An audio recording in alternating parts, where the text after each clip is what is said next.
In this video, we will take a look at how to manually create a quotation with reference to an inquiry.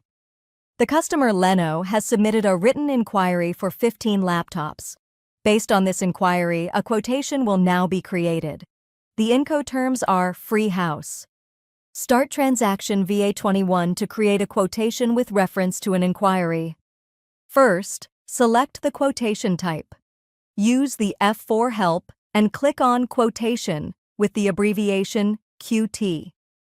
This quotation type is used to offer a fixed price for a specific quantity of products or services to a potential customer.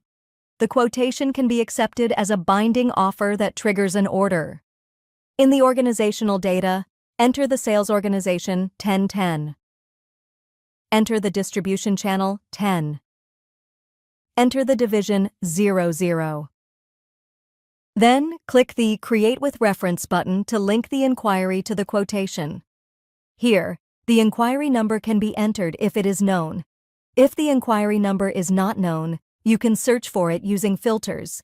You can filter by customer reference, sold to party, or WBS element. Click on Search and double-click the correct inquiry from the list. Then click on Copy to proceed to the overview screen. The filled-out inquiry is taken over into the quotation. Since the quotation should be valid until the end of the month, enter the end of the month in the Valid To field and confirm with the Enter key. Before saving, it's important to check the pricing date and the first delivery date. This can be done by double-clicking on the material. Under the Billing Document tab, use the selection help to choose the Incoterms clause, Free House, and confirm the selection with a double click. The Incoterms clause, Free House, means that the seller delivers the goods to the buyer's destination and bears all costs and risks, including customs clearance, payment of duties, taxes, and other official charges.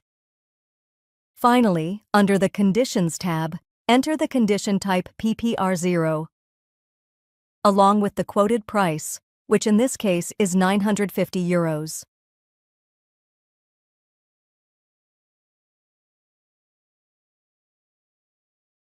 Click the Save button after completing the check. The quotation has been saved, and a quotation number has been generated. We hope the video helped you. In case you got any additional questions or comments, please leave a message below. See you next time, your advist-Academy.